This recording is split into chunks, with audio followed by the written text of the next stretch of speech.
Everyone thinks because you're a zombie, you don't know good coffee. Well, they're wrong. There's only one brew that gets my seal of approval. Deadly Grounds coffee is my guilty pleasure. The aroma is so intoxicating. It brings all of my neighbors out of the woodwork. Deadly Grounds coffee. Coffee to die for and zombie approved. It's good to get a little deadly. Use the front door! Oh, they're so disgusting.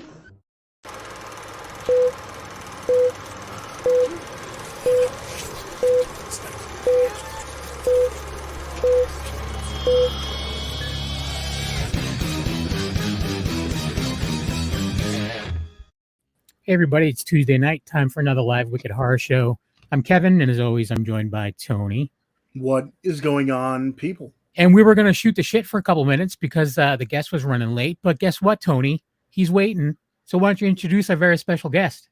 Sure. The director of, I don't know if it's XXX-MAS or XXX-MAS, or it's a horror with Santa Claus going crazy on a porn set. So the director of that, James Dean.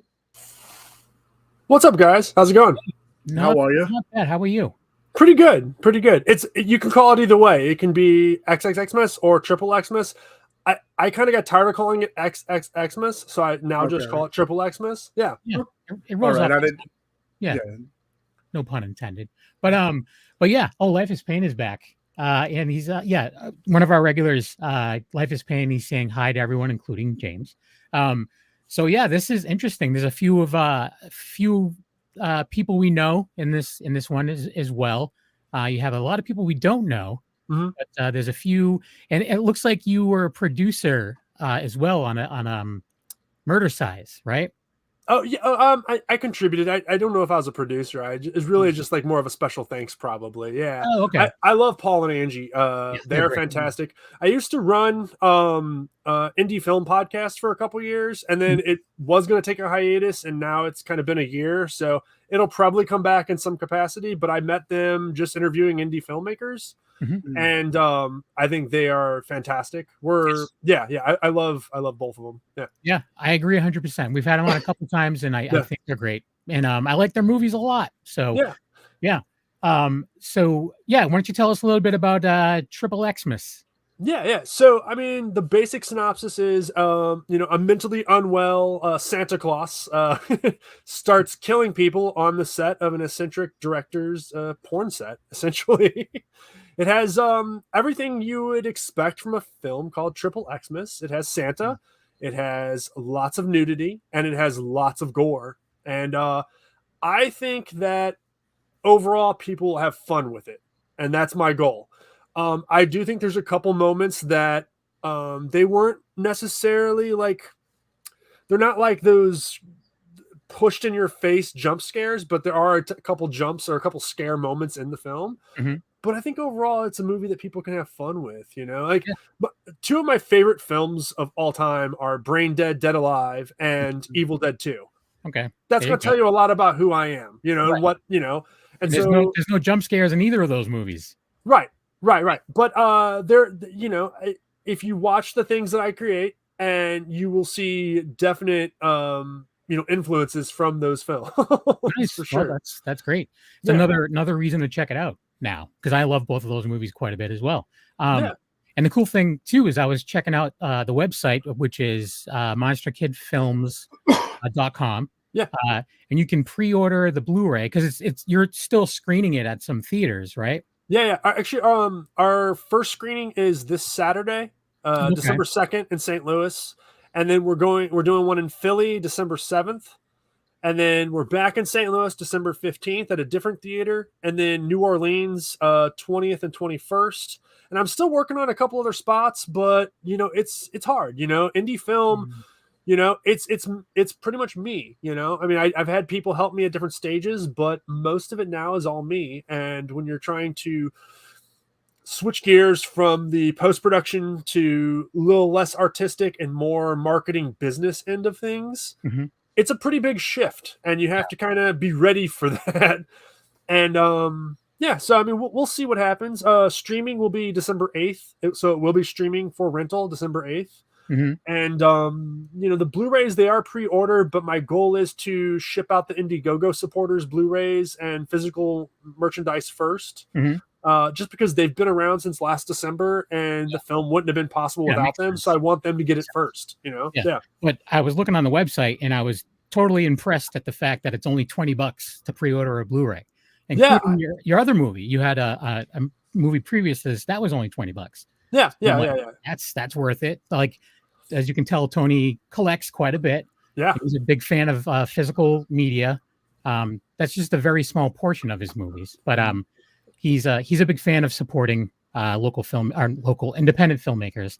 If you were in New Jersey, it would be local. But are you working with anyone specifically out in Philly? Is it like a film festival that you're screening at? So yeah, no, there's a couple people that were in the film that live in Philly. So Chris Rupert, who plays the director in XXX-MAS. Fun fact, he actually is a director. And he has his first feature film is coming out pretty soon here. So he's based in Philly, and then Newt Wallen, who plays George, the DP, the guy that's shooting the film or the porn.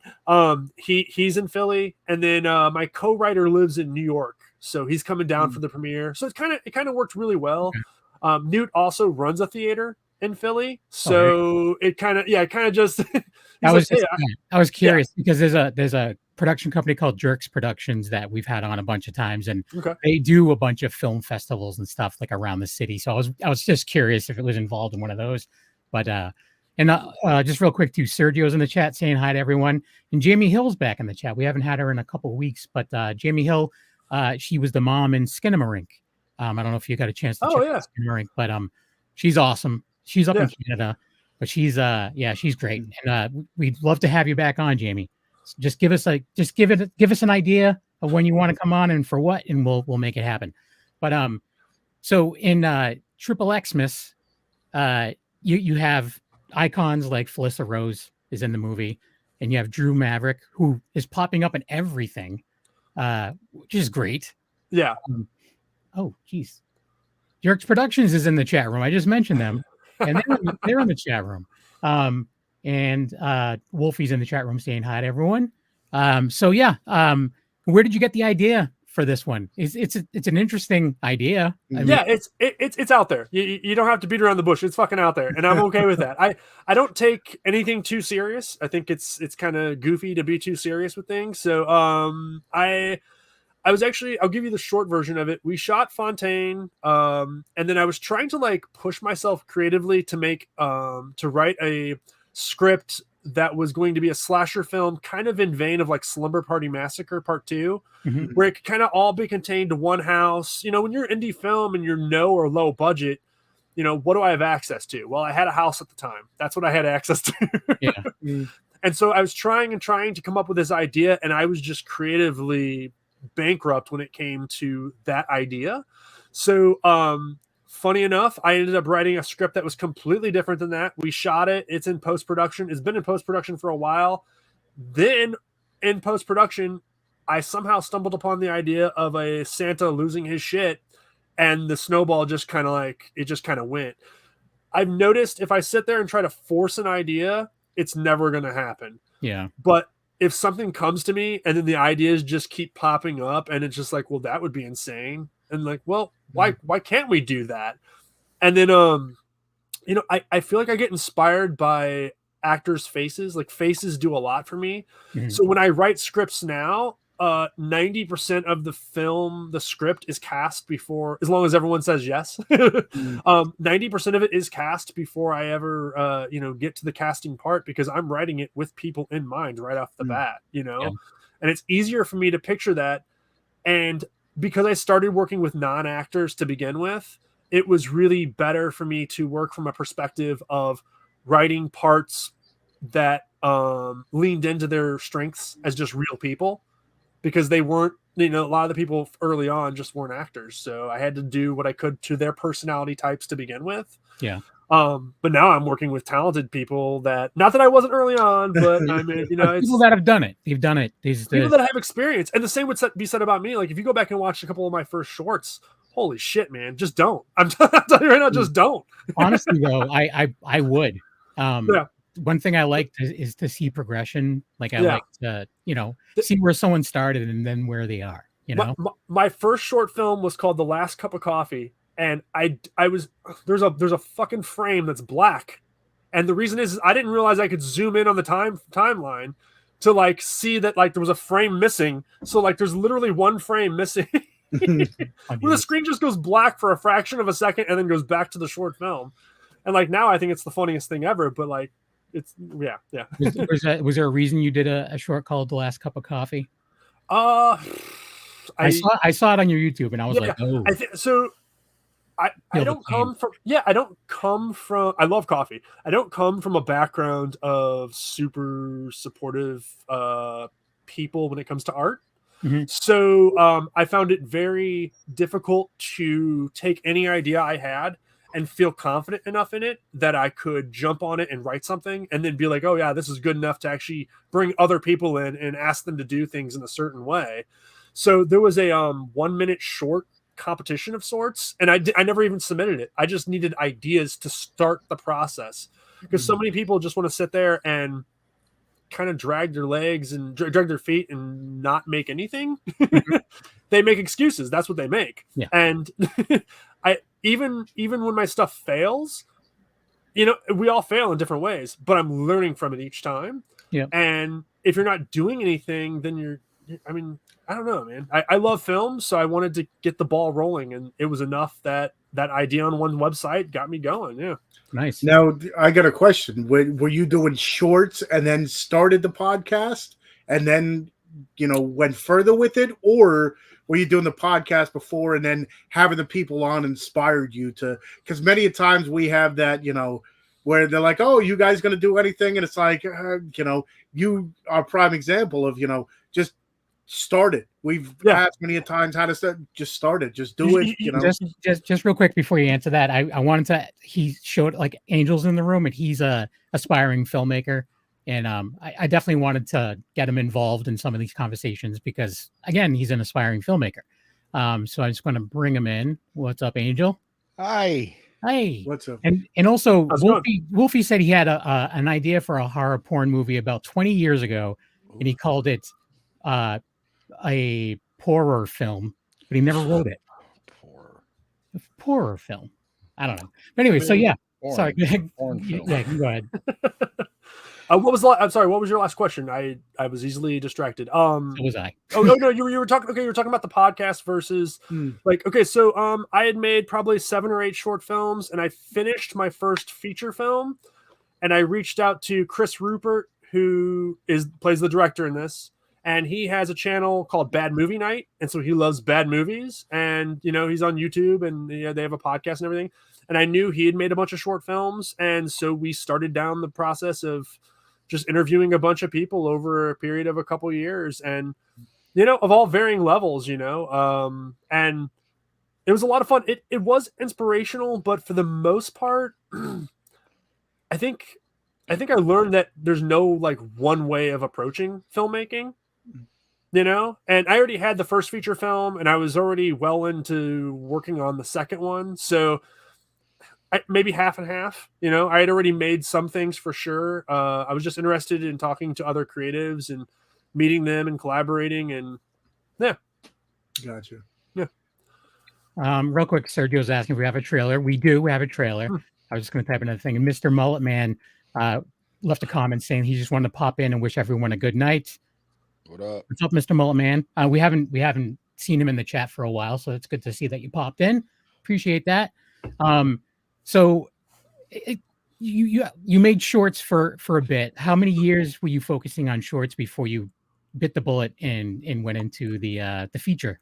Right. So I was really late to pick up a camera. I was probably 35, 36 before I touched a camera. I'm 43 now. So I made shorts for about 5 years. We made the biggest one, which was Maniac Nun on a Mission to Kill Leo Fontaine. Oh, that's a title. It's pure exploitation. That was the goal. I love exploitation films as well as horror films. And I wanted to make a sequel to that short film. And instead of it being just a short film, we made a feature film out of it. And I don't know that I was necessarily ready, but that film taught me how to make films. That first film, and I mean, it's on Amazon, it's on Tubi, Fontaine and the Vengeful Nun Who Wouldn't Die. It's a tribute to a lot of exploitation films, and it also, in some ways, doesn't embrace them in certain regards because I wanted to do something a little different. But yeah, I mean, I think that first film really taught me so much about filmmaking. There's like a saying, like, if you want to learn how to do something, do it. Like if you want to be good, if you want to improve your bench press, don't do push-ups, do bench press. You know what I mean? Yeah. I'm not particularly things. I can tell you that. Yeah. But yeah, I mean, I work out, but I'm like that guy that can work out every day and eat right and still look like shit, and that's okay. I'm okay with that. I'm not born with good genes. Yeah. I'm in that club, my friend. Yeah. I lost over 130 pounds over the last couple of years. Congrats, man. I still look like garbage. I'm no longer a morbidly obese person. I'm just a regular obese person. Hey, you're a beast. That's a beast. I can relate. I was at my heaviest 320, and I know like right now I look thin, but I'm probably about back up to 260. But really? At my lowest I was like at 200, and like it's the weight thing for me has always been a struggle, man. Like I love fucking food. That's the problem. I love it. Who doesn't? My highest I was at 380 in some change. Yeah. And I'm down to like 230-ish. Congrats, man. That's huge. 230. I'm on that road myself. Yep. Kevin knows. Yep. I ate an entire fucking from time to time as well. He'll go on a binge. Well, he'll do like walking videos and stuff. And now he's walking a ton for his job, so that's good. And he grew a beard. Yeah, it makes him look more handsome. Yeah. Jerks Productions. To be fair, I don't think anyone is ever ready when they go into their first feature. Or short for that matter. I believe he's probably right. Yeah. Yeah. He's got some pretty solid. They have some pretty solid stuff. Yeah. I would check out their stuff if you get a chance. Aphasia is the newest one from them. Okay. I liked it a bunch. And they have a new podcast as well. So you think you're going to relaunch your podcast? Yeah, it may not be a podcast. It might just be on my my YouTube channel. I definitely want to engage with. I just subscribed to them. Yeah, Jerks Productions. I love talking to filmmakers. It's interesting because when we first started, it was very similar questions for the first handful of episodes, and now it's way less about the approach to filmmaking. And it's more about how do you find that balance between filmmaking and family, or filmmaking and a relationship, or I get hyper focused where I can put 80 hours in a week into my film, and it's hard. It's really hard because like I have the blinders on, and I have an amazing girlfriend and I have great friends and family, and it's hard. You don't want to be an asshole, but you get so hyper focused and you have to think about, well, that's art, or it's business, or it's whatever you're trying to do with it. But life is still, there's other people around you and you can't forget about them, and you have to live life also. It's tough, man. Right. Yeah. That's the thing is like, I always, in my mind, there's all these things I've always wanted to try and I'm afraid to do them all. That's at the end of the day, I'm afraid. Yeah. But in my mind, I'm like, well, how do I find time when I'm working so much? And, then I have the podcast, and then part of the podcast is I have to watch these movies, or I have to do this, and whatever, because I'm on multiple podcasts, so it's like I have to do this, and then I have to do the artwork for this podcast, and I have to edit this, and then I have to be here to play the video live when it streams because we can't get it under an hour, like that kind of thing. So it's like I'm just coming up with more and more excuses. I'm 48, so my time's running out. Nah, man, you got time. We got time. I'm talking about other things. Like there's a lot of other things I've wanted to do, and I just don't. Like what do you want to do? Let's start checking shit off the list, man. Make a list. We'll do Jack Nicholson and Morgan Freeman bucket list. List. Well, yeah, I would like to get involved somewhat, as even just helping, and that's why I want to help Angel. I want to help him make something good. Yeah, just this is definitely I hope to be encouraging with this. Most of my collaborators were not in St. Louis. I'm based in St. Louis. Most of them early on were not in St. Louis, and even now, and the way I met them was through social media, and just making connections. But just like this is a connection. Yeah. Maybe we hit it off. Maybe we keep talking. Maybe we do another episode. Who knows? Maybe one day we have a fucking podcast together, or we work together in some capacity. I think being open to all those things and letting people bring what they have, because what I can bring to the table is way different than what Tony or Angel or you have. And we all have our unique talents that we can bring. But if you shut that down, you're missing out on so many potential, possibilities coming about, honestly. Yeah. And, there's so much that people can bring to the table. So it's a matter of other people willing to look for the help and accept the help, and then the other person willing to give the help. So that's the problem. Yeah. So when it comes to film, I've noticed that if you start the train and say like our train has started and it's all four of us, and then you have something come up, whatever, if it's something that's legitimate, not legitimate, if you're afraid, whatever the reason is, you just fall off. I'm not stopping the train. I'm not trying to be ignorant, but that train's going to go with or without you. It'd probably be better with you, because we started the idea together. So it'd probably be better with all four of us. But the trains, if it's just me at the end, I'm still going to make this. And that's how I've approached all of my films. And when you have that mentality, it seems to attract people also, because they see that you're going to do this either way. There's a lot of problems that come up along the way that make it difficult to keep going. I don't want it to ever make it sound easy, because it's not. I'm sure. Yeah. We've heard a lot of horror stories over the years. Yeah. It's very challenging for sure. And each film, each time you meet a new person, every person has different challenges they want to contribute. Yeah. And that's fair. That's how people work, I guess, right? Right. For me, it would be an issue where I would constantly be suggesting things and I wouldn't shut up about it. That would be my issue. I would be like, "Oh, what if you tried this?" And be like, "This isn't my movie. I should just shut up." Like, I don't know. I'm always trying to make something funny too. Like I'm trying, like that's also a thing where I'm just like, I should shut up. Just let people do what they want to do, and I can just sit back and enjoy it. I've told you, man. Well, let's do that. Let's do that horror comedy. Yeah, I would love to, but when? I don't know. When you got time.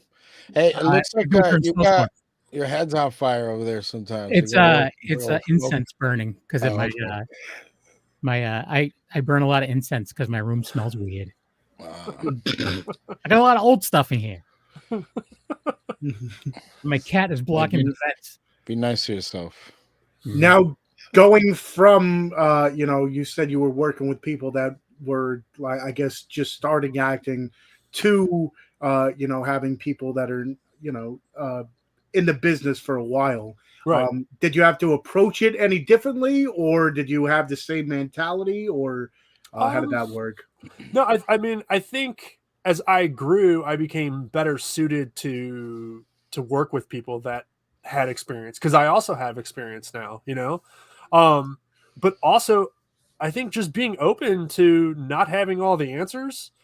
I think a director that walks in and thinks they have all the answers is either the most talented individual ever to be born, or is full of shit and needs to reevaluate the way they're approaching the project, because most of us are not the most talented people ever born.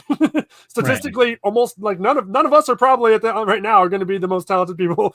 So being open to collaboration is huge for me. When you're working with actors, I think instead of concentrating, like, all the camera stuff, all of the technical stuff, that needs to be handled way before you're on set. Now, things are going to come up and you may have to pivot and you may have to take your brain and put it back in that space, but you really should be talking to and working with the actors on what you're wanting out of that moment or that scene.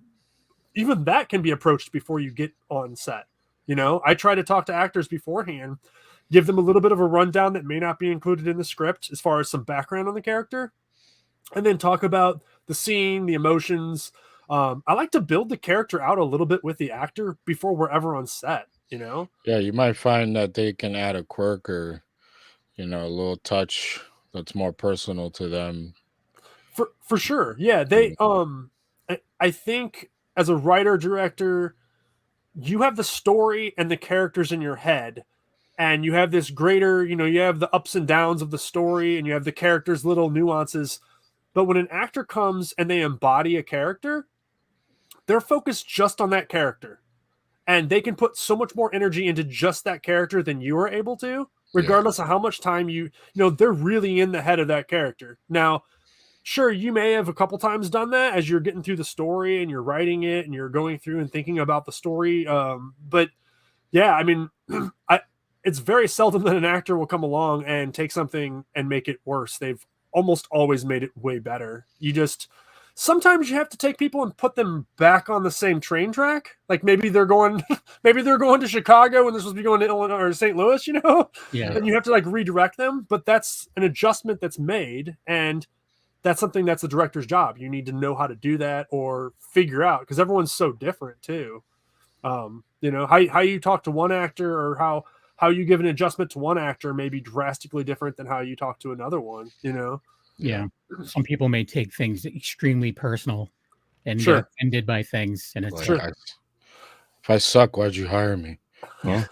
Keep giving me notes, man. you would choose. Jerks Productions art is masochism. I agree. Yep. Suffer And for it. teamwork makes the dream work.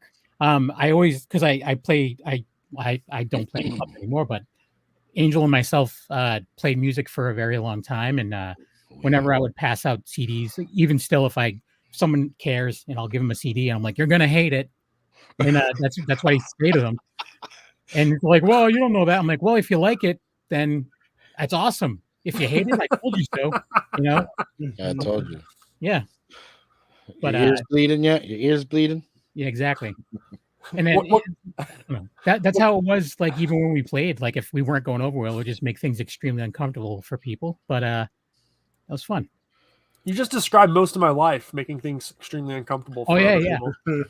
It's like, why are you so intent on making eye contact? No, we would play things like halftime. Like we would just slow everything down.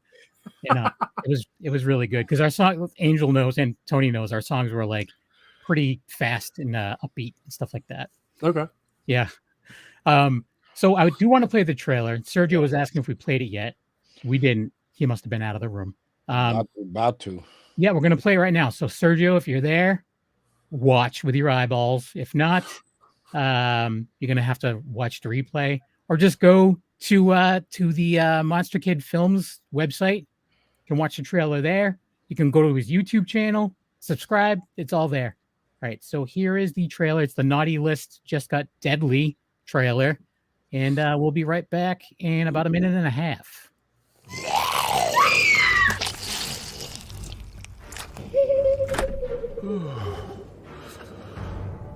Oh, welcome home, Nikki.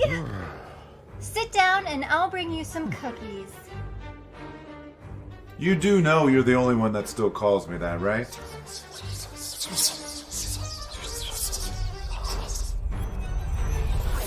So we're not just out here to film a couple of scenes. Yeah, Johnny, I think we got that all figured out. So? So, we're making a feature film. This film is fucked. You act like you're a stranger to my spices.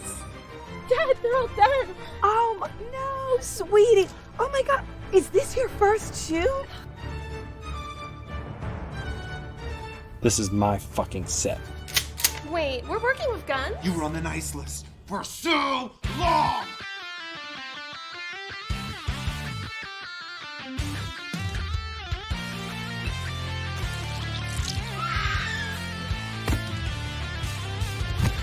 Why are you doing this?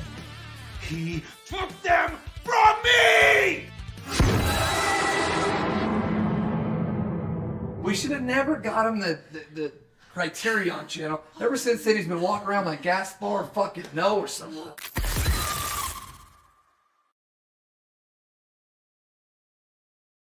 There you go. Oh, shit. Angel likes it. Yeah, it looks awesome, man. So, Thank you. Drew's up in there, huh? Yeah. Oh yeah. Drew Marvick, he's a blast to work with. He's Mr. Okay, so like he's Mr. Charisma. I'm gonna tell you right now, dude is But he's also like so genuine, you know, like he's an awesome person. He's very talented. He's humble, and that like he would probably like be like looking away, discounting the whole idea that I would say he's very talented right now. But he's just he's a lot of fun, and people definitely are attracted to this dude for a reason. He's just genuine, and I love genuine. Like, you know, you're going to get so much further with me if you're kind or genuine, you know, like if I know where I am with you, if you don't like me, that's fine. Just be genuine about it, you know? Yeah. Genuine is the way to go. And I think he's amazing. Yeah. And I knew I knew going in that he was who I wanted to play Santa. I knew that right off the bat. He's got the look. Yeah. You know what I mean? What up, Killian? Let me see. You know Killian Giles? I don't. From YouTube, TikTok. TikTok? Oh, yeah. Tony's he's not a big TikToker, but he's it's his fastest growing social media. So he's got people that come over and stuff. Tony's got the TikTok on lock. Yeah, he does the twerking while he talks about movies. Yeah, I'm checking out your site right now. I'm at monsterkidfilms.com. Yeah. Look at the the store, like in the Blu-ray's like $20.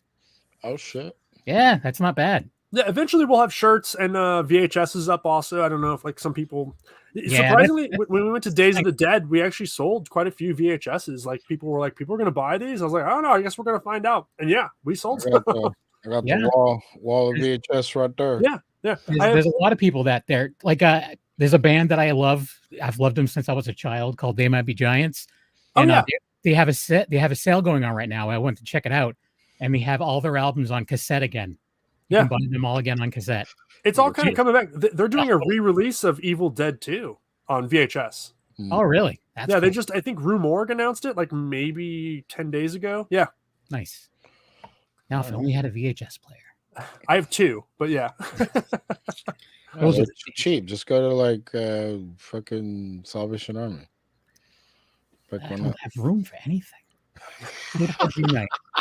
Plus, I have like a billion copies of Evil Dead 2, like in other formats. I probably have a VHS of it somewhere too. But this one's a beauty. That's a beauty of like VHS. It has that graininess to it that, you know, you just don't get anywhere. Like I would have tons of VHS. The only thing is it's bad enough to collect, hard enough to collect like Blu-rays for space wise. VHS are double the size. But there was like, especially like the 80s, everyone's like, I want this uptick and I want the. I'm like, they weren't meant for that. Right. The better it looks, it's going to look worse because then you're going to see remaster of Evil Dead 2. You can see that stick attached to that eye real good when it's flowing across the screen. On VHS, maybe not so much. You know what's funny about that is, you know, because we love those films, we just laugh and we kind of welcome that. But if you saw a movie like that just came out today and you saw that, there'd be someone on Twitter, if it was watched, that'd be just bitching about it. You know? Have you guys ever seen Garth Marenghi's Dark Place? I freaking love that show. I love it. I send the video of what's his face? Matt Berry? Yeah, Matt Berry. Matt Berry. Yeah. But then it's got Richard Ayoade. One Track Lover. Yeah. He raps. He's like smooth like ice, but he's like very nerdy. And it's just Richard Ayoade. Yeah. I love him. He's fucking amazing. Yeah, love that. I freaking love that show. If you're a fan of like the old cheesy like 80s sci-fi, like obviously just done on with 50 cents, you need to watch Garth Marenghi's Dark Place because it's a perfect like take on like old Doctor Who, old just sci-fi, whatever. It's ridiculous. It's on it's free. I think it's on Pluto. I mean, it's only 6 episodes, so it's on my Plex, and you have to worry about commercials. Yeah, there you go. So what's up, guys? Oh yeah, it's Amy. What's up, guys? What up? About promo on socials for XXX-MAS. I like XXX-MAS. It's easier to say. It is. That's why I started saying it. Yeah, can't wait to check it out. Yeah, she's Amy's pretty awesome. She's got a like a horror mag and a con in Florida. Oh, okay. She does movies and stuff out there as well. She's great. Yeah. So yeah, that's another thing. You see, you can make connections.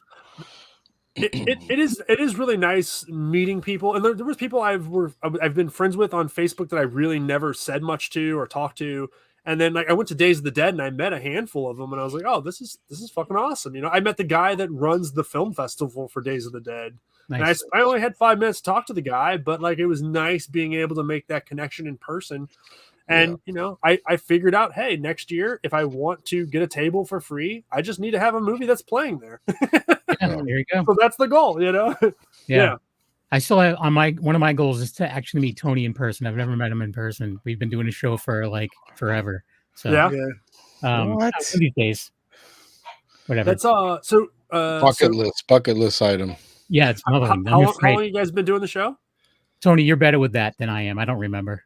Like our side, because we used to be, Kevin and his cousins started the Dorkening show, and I used to watch them.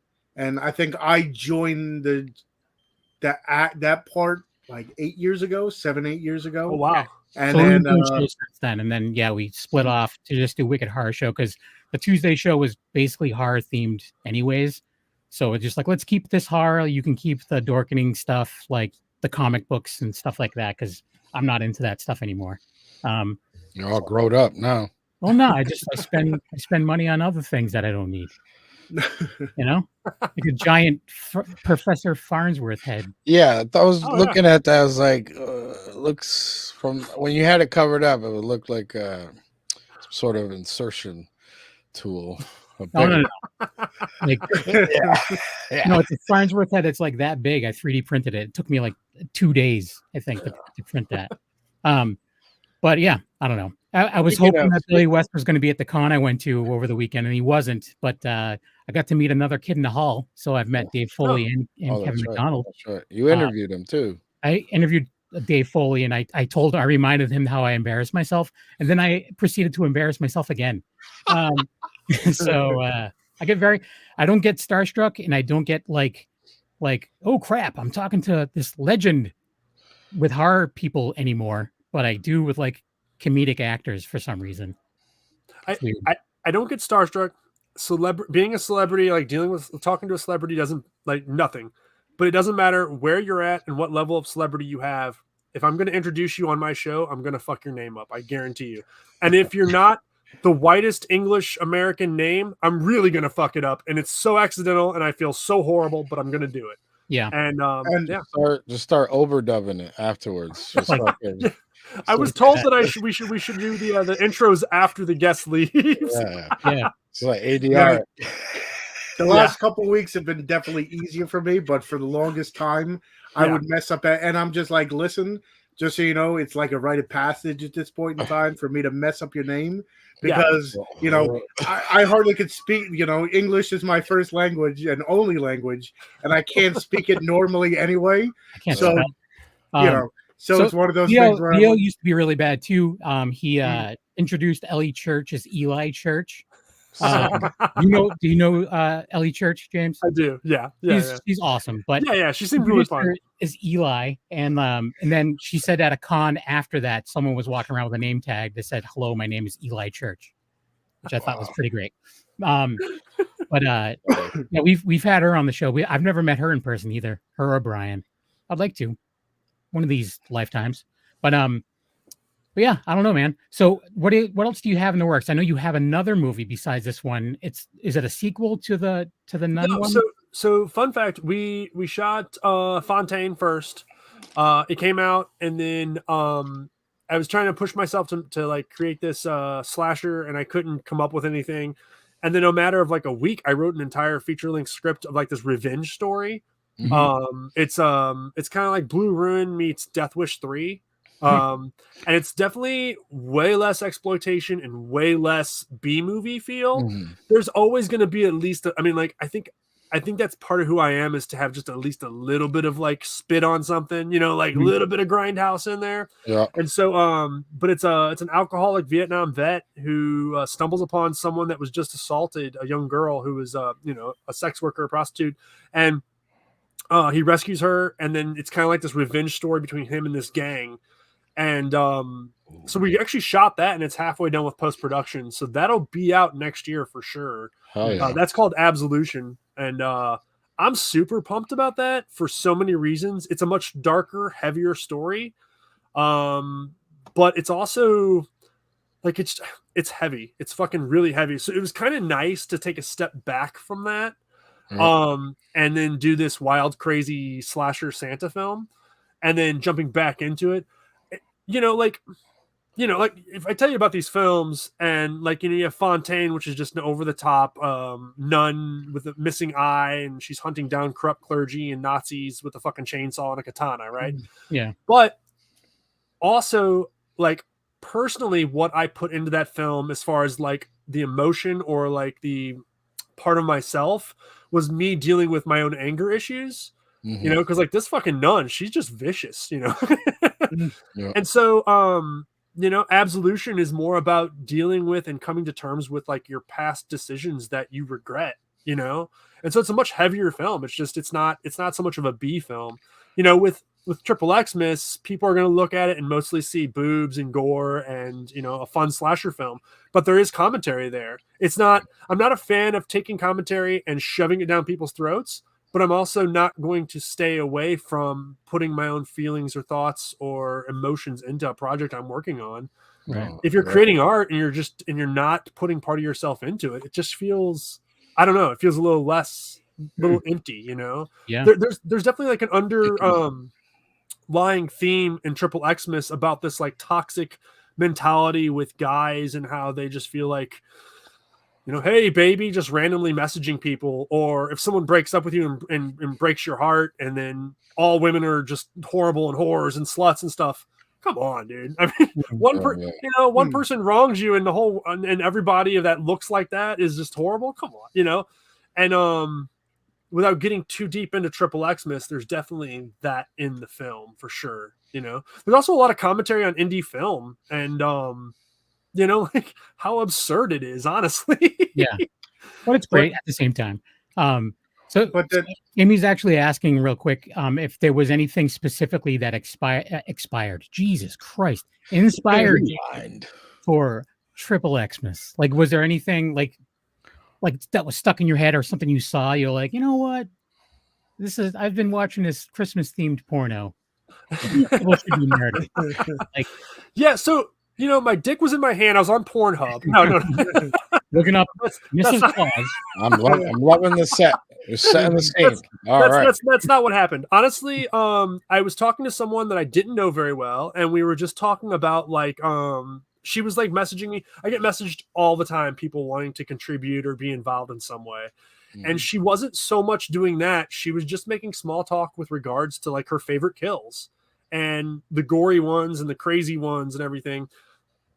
And that kind of got the ball rolling in my head. And then it was around Christmas time. It was a month before Christmas. And I wanted the idea of a crazy killer Santa thing came up. And then after that, a couple crazy killer Santa films came out. Matter of fact, last year we had, was it Violent Night? And then also the director of VFW, what was his called? Was that Violent Night? There was two of them. There was one with the Stranger Things guy, and then David Harbour, and then there was one with the Bliss guy, the guy that made VFW. Anyway, yeah, I've seen that one. Yeah, it's a robot Santa that I know, goes berserk. Bloody Christmas or something like that. It was a Shudder exclusive. Yeah, I know exactly what you're talking about. So I actually had the idea to do a killer Santa film before I knew either of those were coming out.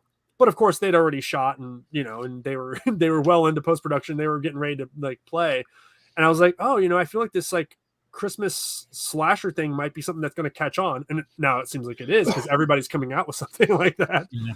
And it just kind of went from there. The motivation of why he's killing porn stars.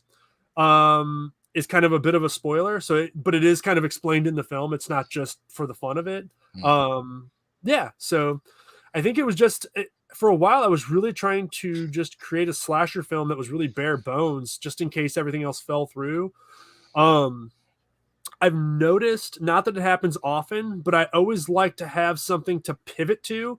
If I'm working on this film with you guys and all three of you drop off, I want to know that I can easily sidestep if it's just not possible for me to continue this project by myself.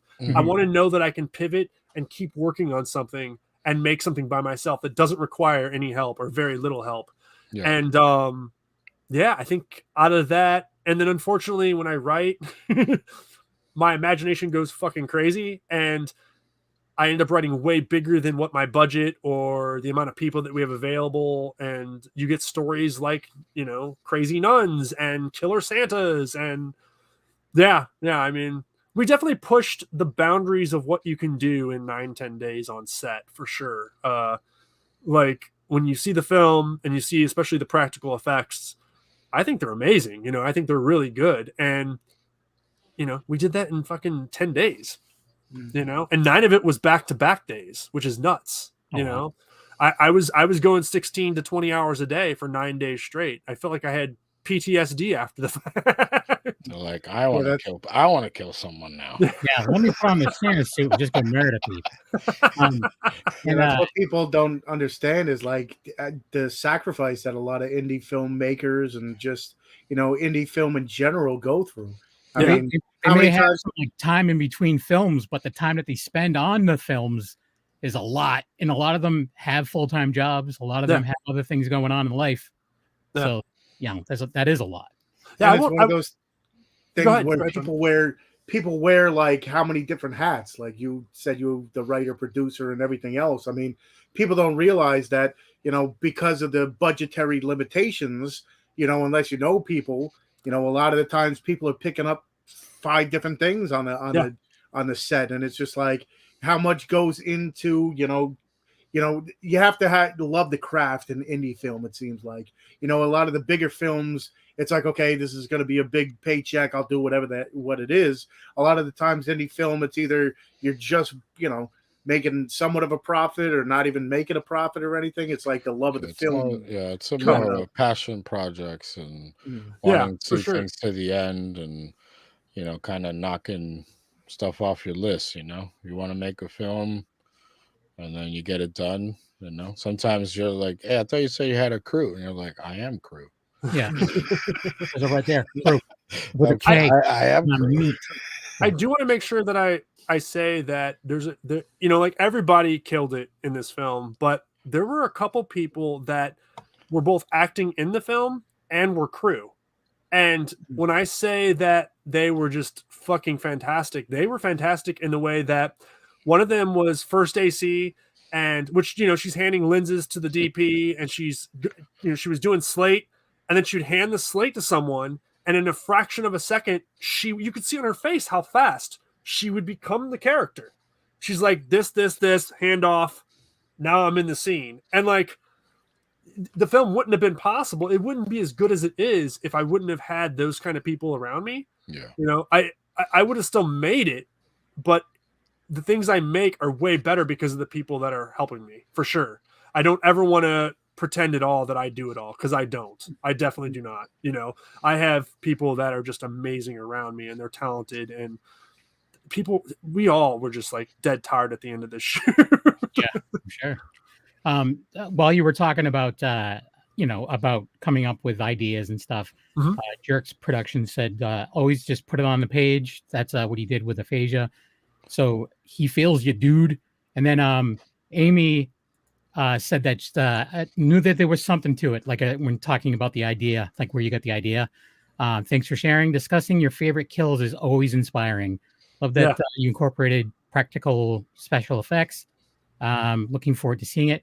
So you mentioned talking about your favorite kills, and I'm it's probably inappropriate to promote someone else's podcast, but the people over at Jerks Productions, they have a podcast. I think it's called Kill of the Week. I'm sorry if it's not.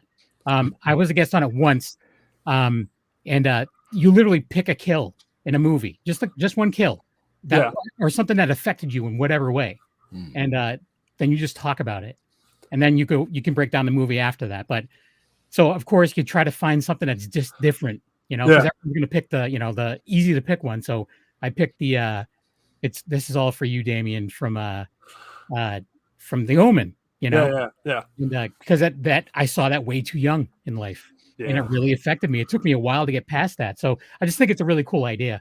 That's a crazy gift. Yeah. How do you wrap that? Oh, with a rope. That's how you wrap a rope. Yeah. But yeah. So I'm just saying that maybe Drix. Yeah, I think James might be a good guest on that. Oh yeah, I'll definitely try to reach out. I actually have a spreadsheet of people I've reached out to. Oh really? Very organized. Well, it's tough because again, post production on this really just ended 4 weeks ago. It wasn't that long ago, and yeah, that's when I started seeing it.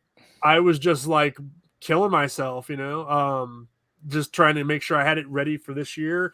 To have it ready to send out to people that and also not just to rush it. So I wanted it to be what I wanted it to. I wanted it to have a certain quality. I didn't want it just to be put out there. But I love that concept for a show though, like favorite kill of the week. Yeah, it's really cool. Yeah, it's really fun seeing what people come up with as far as ideas on like YouTube or podcast. With that regard, there's a guy who reviewed. He doesn't even review. He covers films, and he's called Survivor's Guilt. And he will calculate. He wears a scream mask, but he calculates how many kills are in the film, how many people survived, and then what your chances are if you were in the film, if you would survive the film. And he'll go through all the kills. And he doesn't like doing indie films because he feels like he spoils them, but he will do them if you like reach out and if you're like nice enough about it. But like.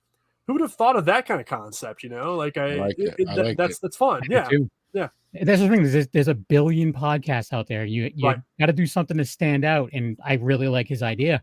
It's a great idea. Yeah. Let me see. So he's saying, "Hell yeah!" I've also worked with with Newt in the past, who worked on. Well, he said he's from Philly, so I feel like Newt has been in or worked with people pretty much all of Philly. Yeah, it's funny. I think I knew at one point more filmmakers in Philly than I did St. Louis, just because we interviewed. I don't know if you've talked to Thinking Art Entertainment. They have a new film that's coming out. This is my problem: is I start promoting other indie filmmakers. I do the same thing, obviously. Yeah. They have a new film that's coming out. I think it's called Stalked, if I remember correctly, and it has Heather Langenkamp in it, Scout Taylor Compton. I mean, like it's stacked. Like, and they shot in Philly area, and they had a pretty sizable budget from what I understand. That's cool. And I mean, it's so cool. But I know a lot of different people around that area for sure. And it's cool. I don't know. I love meeting new people like that. Yeah, it's his whole thing seems very cool to me. Like if I was in the Philly area, I would try to weasel my way into his crew.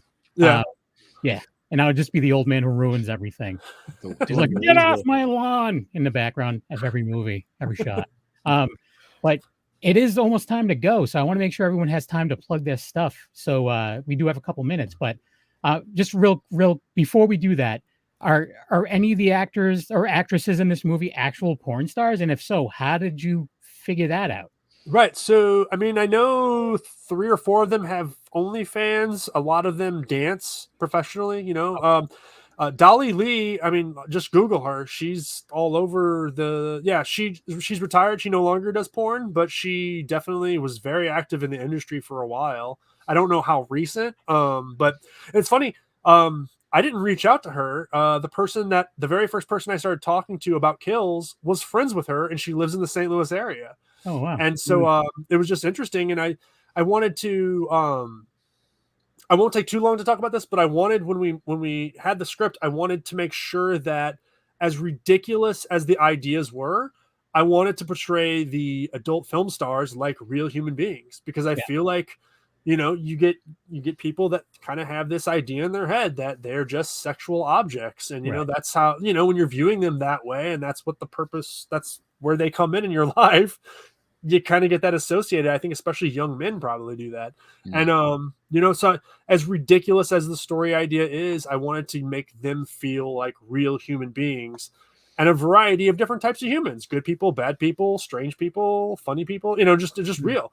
And, so it was important that she was involved also, not just to act in the film, but I sent her the script and she read it, and I got feedback from her because I wanted to know if there was something we were doing that was kind of veering the wrong direction with that stuff, Yeah. So, that's good to get some, some other eyes, because you can feel like you're on the track, and then You know, you get to work in, Especially- and then someone comes up and says, "Hey, man." That's not how it really is. I know because I was in the industry. Yeah. So yeah, that's interesting. Yeah, it's good. And I mean, I don't know because I've never made a movie, but I don't know how much it is to get all these people. So it's I'm sure it was an undertaking, and I'm excited to see it. So you said it's going to be streaming starting December 8th. December 8th. Yeah. And it's newvillagevideo.com. They do a lot of like exploitation films. They do let me double check that. I'm pretty positive that's what the site is called. Newvillagevideo.com. Yeah, they don't censor. Like even Tubi now is starting to censor films. Really? Yeah.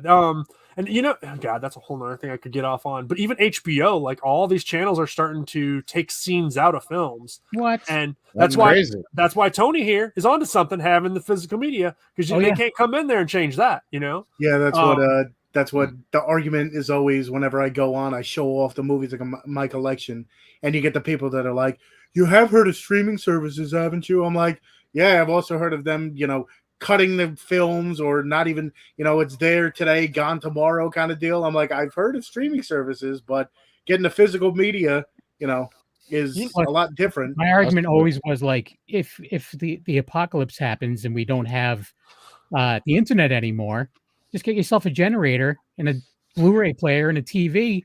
You still have entertainment for a little bit. Yeah, that's true. Yeah, I don't know. So you're saying Tubi censored? Because I just saw Rory Culkin's dick the other day on. So was that the name of the movie? That was the name of the movie. Rory Culkin's dick. Some of it is touch and go. Some of it's touch and go with that. I know, like there's certain films, like Full Moon is putting films out there, but they're cutting all the nudity out, and they're making you go to their main site if you want to like see the full film. Paywall. Well, I guess that's smart. Yeah, I mean, paywall. Charles Band's got to make the money. You know, like it's. You know, I get that. I mean, but I know, like, I think I want to say like Headless and Found were up there, and I know that those get pretty brutal. Yeah, like Frankenstein Created Bikers, I think I saw up there. Yeah, or maybe even Space Babes from Outer Space. Yeah, they're just censorship is running even on the video game stuff now. One of my kids was telling me that they're censoring like stuff on Fortnite, like if certain skins have like guns or holsters or like they're deemed too scary. And then I'm like, that doesn't make any sense because you can still run around and shoot things and other characters and people. If it looks like a gun, it's scary. Just like an ET when they replaced all the guns with walkie-talkies. Yeah. People are going around, just all of them have walkie-talkies. Just like pointing walkie-talkies at people. New Village Video, December 8th. I got I bookmarked it right now. So we can you can buy the physical media as well. Speaking of physical media on your film, so I know you got the Blu-ray, but you ever thought about doing the old school like big box VHS, like the old school porn? I do have I have a box here. We definitely are going to have a few VHSs up. But my first goal, the VHS, is because I'm doing all this in-house. You know, the majority of it. The VHSs take a lot more time. You literally have to wait the full runtime for each one that's being created. So but you know, I will have limited amounts of those. My priority again is going to be towards the Indiegogo, and then whatever's left over I'll put up there, and then I'll continue to pump things out. But there should be extra Blu-rays for sure. Posters, stuff like that. Maybe some t-shirts. Speaking of posters, on the monsterkidfilms.com, like I'm looking at the posters for Fontaine and the Vengeful Nun.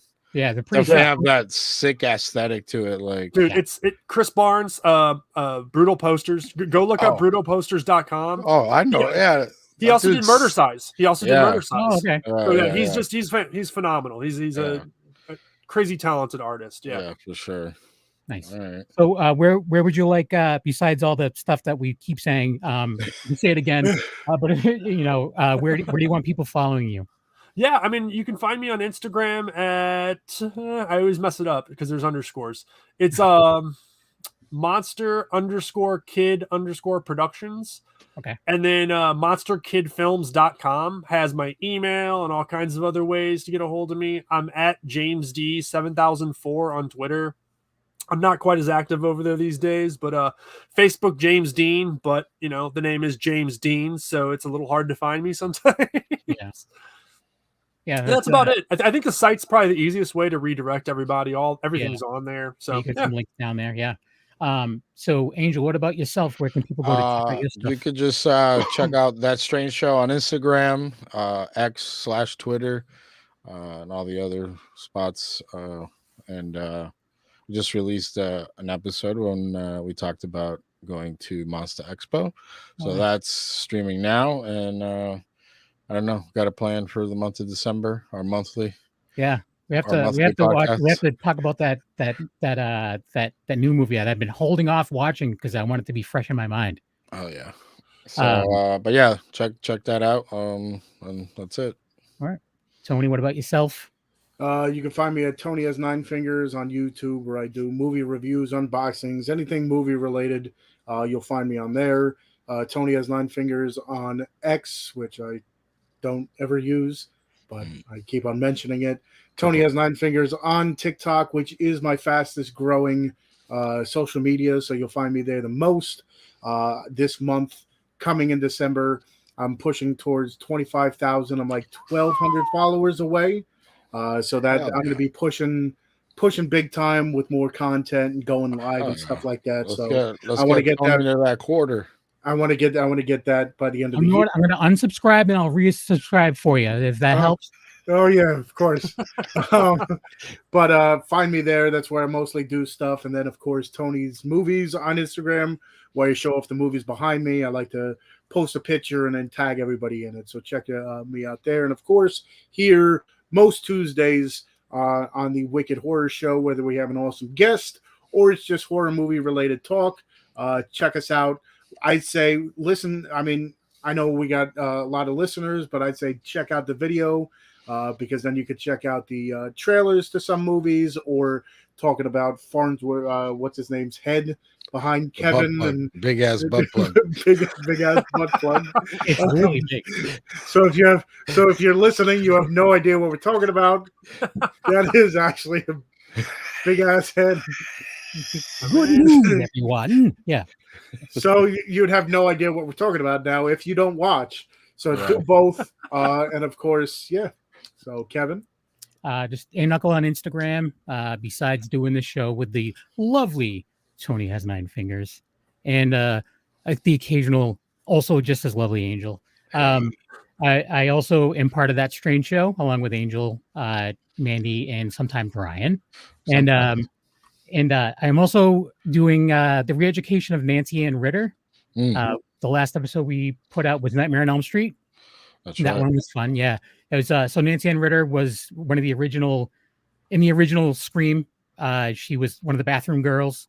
She doesn't know anything about horror, but she does horror cons, and so she doesn't know anything about it. So she wanted to be like educated. So me and my friend Jeremy, we just are giving her iconic horror movies to watch, and then she's giving us her opinion on these movies. So far, there's only been one that she hasn't liked that much, and unfortunately, that was Evil Dead 2.